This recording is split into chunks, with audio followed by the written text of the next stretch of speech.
What's it been like prepping for an SEC team compared to now an FCS team? It's kind of the same. You want to have the same preparation for every game and treat every game like it's what it is, which is the most important game. And that's how you want to prepare for, and that's how you want to go about it. So. How do you do that, Josh, though? Because, people say that's the right mindset to take, but human nature takes over a lot, and you see closer games than expected and some upsets along the way. What do you do to make sure you're ready for this? So basically, you just have to keep the same intensity in practice. And that's where the leaders are so important. That you have to go out to practice, and no matter what, if it's against the good on good or if it's against the scout team, you just got to set the tone.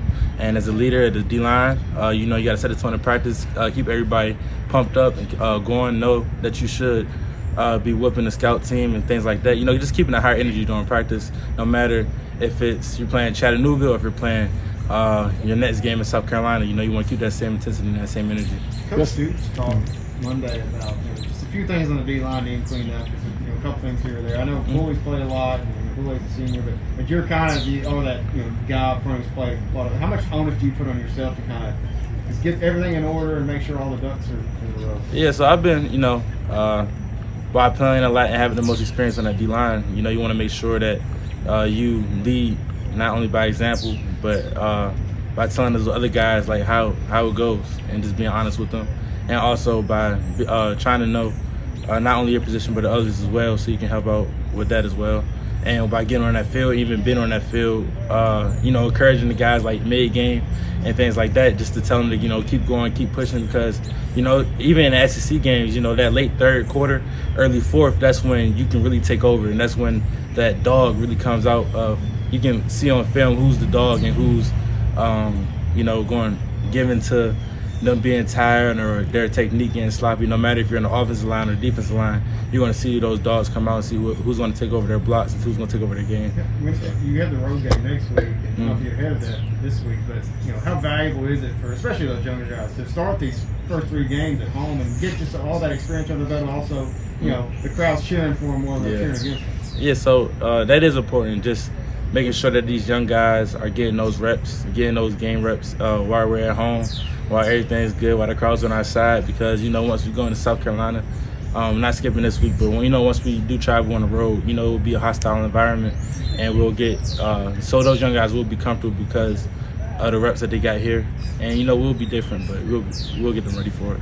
How did the D-line play? What's the talk been like in the film room this week, talking about Saturday's game? So we play hard. That's something that we know that we did. We play hard, but of course there's some things that we got to clean up. It was our first SEC game, our second game of the season, so we expected to go into that film room on Sunday and make our corrections and fix those on the field the next practice day, and get better each and every game. And we hold ourselves to a high standard, but we're holding ourselves to a high standard. You have to put in a lot of work, and that's something that we're the older guys we're doing, and we're pushing that on the younger guys. Put the time in, because the more time that you put in, the results will show.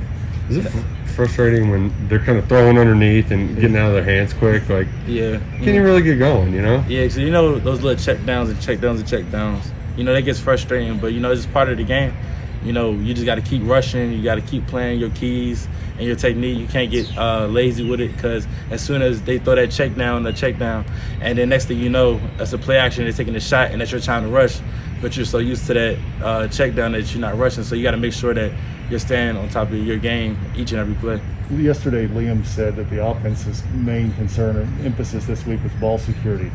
Does the defense have a main emphasis this week? Yeah, we want to get turnovers. We want to get that ball. So no matter what, we got to stop the run this week. That's something that we want to do and we need to do. But also we got to get turnovers. We only had one so far. And so we're trying to get ball hungry, and that's what we want to do. Of course, the offense doesn't want to give up the ball, and we want to get the ball to them. So, how did it feel to get a packed Kroger field back after last year? Not having crowd. You said the crowd back? Yeah, it felt good. Going out there for that Missouri game was packed. Packed out, loud, and that's something that we were excited about. That first SEC game. All those fans out there supporting us, and that's a really advantage for us coming in here and bringing a hostile environment to the SEC teams that come through. Is JJ just like a dog? I mean, as soon as he got put in, it couldn't get tackles for loss, couldn't get sacks, and then boom, boom, just like that. Yeah, he's a dog. Like I said when you first said that, like I said even last week, the strides that he's took in the last year was tremendous, and he's been through a lot, but he keeps fighting, and I'm proud of him. So. Everybody good? Yes, sir. All right.